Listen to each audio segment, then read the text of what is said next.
All right, good afternoon, and welcome to the 73rd General Assembly.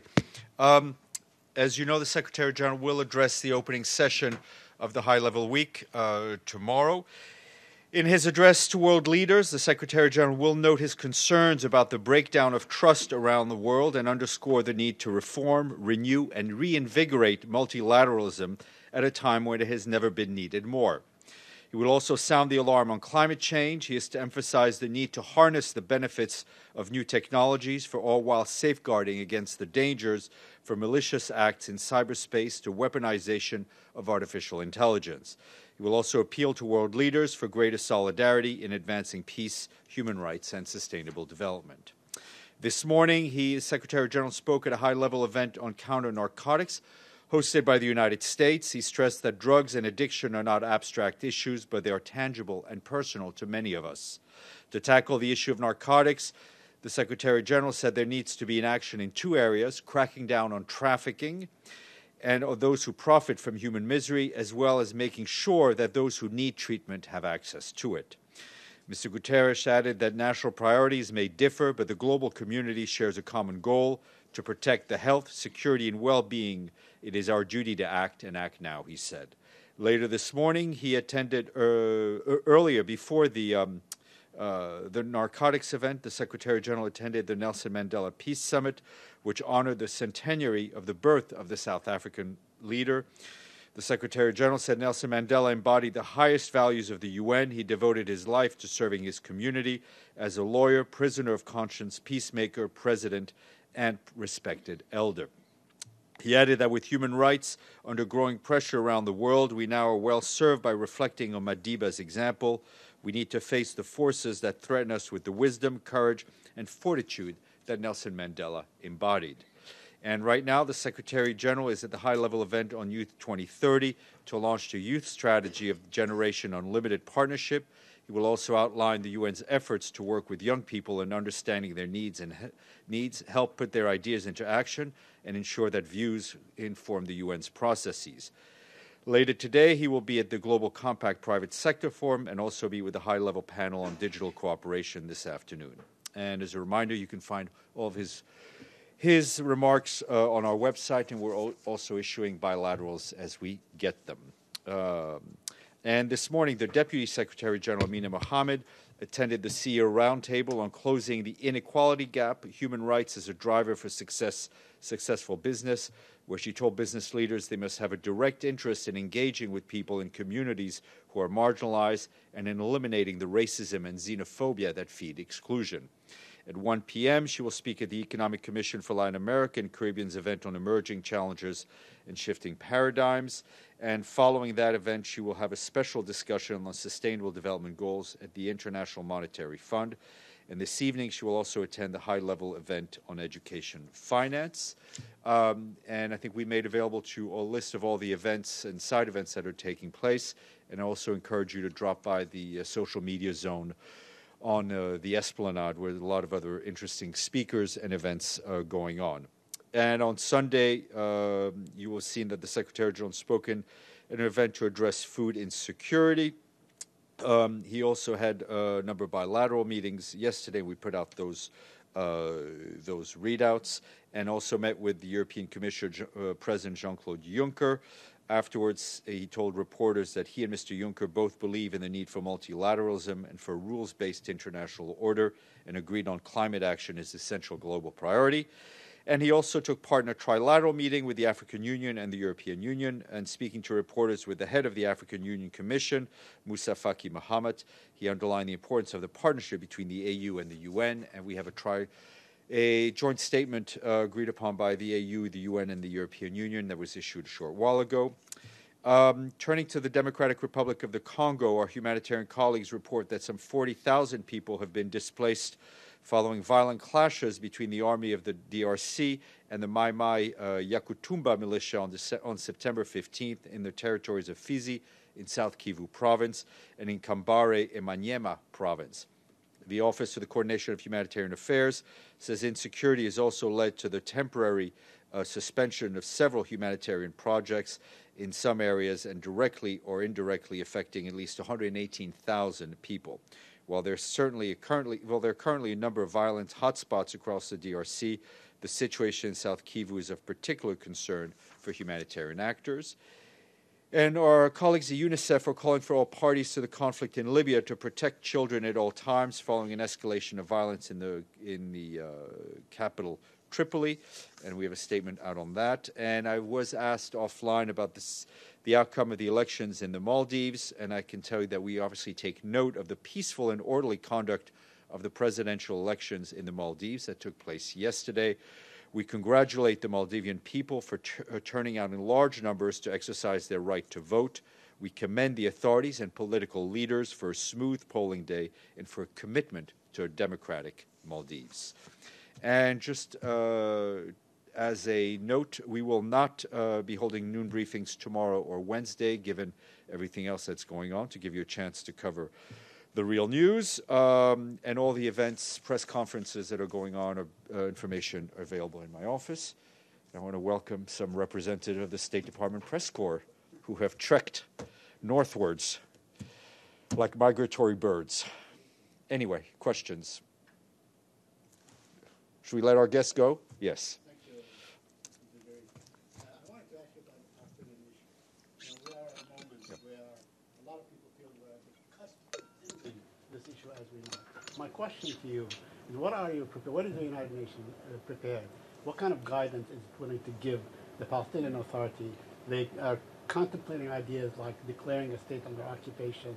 What are you going to do about UNRWA? I mean, a lot of questions. So it's not for us to give guidance to the Palestinian Authority or to any of the parties. The Secretary General has said over and over clearly that he continues to believe in the two-state solution as the only possible outcome. He's been reporting regularly as requested to the Security Council, even when he was asked to give a number of options on protection issues. There needs to be political will on the parts of all parties to reach a deal. While there is a focus on the political, we also are very, very much concerned about the humanitarian situation. As you know, the Commissioner General of UNRWA took what we think is a very courageous decision of opening the schools, because one can only think of what would happen where thousands of children are out of school. That being said, the decision was taken knowing that we do not have enough money to keep, at this point, for the schools to remain open through the end of the year. The Commissioner General is working very hard to try to solicit the funds that are needed. The Secretary General is fully backing him. Will participate in a resource mobilization event during this week for UNRWA. He has participated in those in the past, and he has worked the phones and discussed this issue in person, and will continue to do so. I need you to use your microphone, if you don't mind, so our viewers around the world can hear you. Apologies for nothing. Can you hear me now? I can hear you now, as they say. Yes. Very quick follow-up. The issue that you mentioned on the issue of protection and so on. So what practical steps is the United Nations willing to take or enforce in that regard? The Secretary General presented those options to the Security Council. Joe. This is actually a logistical question for this week. It looks like increasingly, for example, at the 3 o'clock high-level meeting on SDGs, print media is not being accommodated, just photographers in booths. I don't recall this as prevalent in previous years, and I'd like to know, A, if you know why that's so, and B, if your good officers can help in facilitating at least to some of these high-level meetings. As the Secretary General says, our good officers are always available should both parties want them. Well, I hear what you're saying. I think you should check with Malu. We can ask them. I think every meeting has different issues that our colleagues in Malu have to deal with. They're trying to accommodate and advocate on behalf of the press, but sometimes there are other needs that they have to deal with. But we'll follow up afterwards. Abdelhamid. Yes, Mr. Faiz Sarraj of the Presidential Council in Libya wrote a letter to the Secretary General he asking the United Nations to help in imposing a ceasefire in Tripoli. What are the UN? What is the UN is willing to do, or to go a little bit further to see the ceasefire holding of September already? 4th? Hassan Salami, the Secretary General's representative, as you know, chaired a meeting with the various parties to put a stop to the fighting. His efforts are going to continue with great energy in that way. But the UN, it's a political mission, so I think we are there to try to facilitate, to bring the parties together. The Secretary General's representative doesn't have the authority to impose a ceasefire on people with guns. We have to help people come to their senses and ensure that they put the needs of the people of Libya first and foremost. Yes, yes, you, and then Linda afterwards. Thank you. I'm another one of the migratory birds. I apologize for this. Sorry, and I don't know your name. I'm Emily Tamkin with BuzzFeed News. Okay, nice. I apologize for this very U.S.-centric question, but I'm sure you saw the news from this morning on the White House and Rod Rosenstein and his future potential fate. My question is, A, are you concerned that this would overshadow or impact UNGA? And 2, are you concerned about the deterioration of rule of law in one of your permanent council members? Thank you. I'm not going to comment on what may or may not be the deterioration of the rule of law in the country that you are not mentioning by name. I will leave that analysis to you. There is always breaking news outside of these walls. Obviously, the media base in this country may decide to focus on something else, but we have media from probably 193 countries. We very much hope that journalists around the world will focus on the very important issues that impact billions of people that will be discussed during this week here. Ms. Fasulo. Thank you, Steph. This is also in regard to UNRWA. You mentioned that the SG is working on the phones. There are efforts to raise money to fill the gap that the United States was giving. I was just wondering about how much money has been raised to fill the U.S. gap, and about how many countries of the 193 countries have come to do so. The gap as it is now is probably, and we'll get the exact figures, I think around $170, $180 million of what they need, which is a lot of money, but in the bigger scheme of things is not a lot of money. All right. So we very much hope that that money will be found. Those who have committed, those who have pledged will actually turn up with cash. But I will get you to see a breakdown of those countries who have stepped up and increased their contributions. We'll do that. But do you have any idea about how many countries? No, not off the top of my head, my little head, unfortunately. Madame. Afrah Nasser, Yemeni journalist from the Atlantic Council. I was wondering if you know about any meetings between Mr. Donald Trump and the Iranian president, and also if there are meetings between the Yemeni president and UN officials addressing the humanitarian situation. I will check on. Obviously, I don't. I have a hard enough time keeping track of my boss's meetings. That I can't keep track of other people's meetings. But I will get you the list of meetings between Yemeni officials and UN officials. I'll be able to check on that for you. Yes, sir. Looking to the general debate scheduled, except the meeting scheduled on Wednesday and Tuesday on CAR and Mali, there's no major meeting on African issue. Does that mean that everything seems perfect for UN on the continent? Or? Not at all. I think every continent has its good news stories. As the Secretary General said during his press conference, he was very hopeful about what is going on in the Horn of Africa. But we remain very concerned about the situation in Mali, in the CAR, in the DRC. Just because there are no side events doesn't mean that certain issues will not be discussed during bilateral meetings. In the back, and then we'll go to you, sir. Hi, I'm Laura Carpineta from Argentina.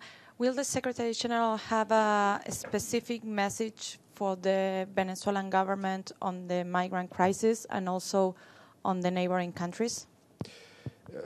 He has no message that is different than what he's already said during his press conference in terms of finding a political solution to the internal divisions that may be in Venezuela and the need for regional response to deal with the situation of Venezuelans who are leaving or who have left their country. Yes, sir. Regarding the situation on the DRC, 40,000 have been displaced. Is the UN offering any kind of assistance at the moment? And what happened to the peace process over there? Is the fighting still going on? Will there be any peace process under the United Nations supervision to proceed and help those hundreds of the UN, people? through its our humanitarian colleagues in the DRC, are trying to reach as many people who have been displaced in supporting local partners, and we continue to work with the government to try to deal with the various conflicts that take place in parts of the DRC with various militias. Abdelhamid. Thank you. The Israeli army sent a communication to the people of Khan al-Ahmar that they will destroy this village completely on October 1st. Is the UN trying to do anything before they actually demolish this village, which has a strategic importance? We have expressed our concern at the situation, both publicly and privately. Thank you. If you have any questions in the GA, drop by our office and enjoy.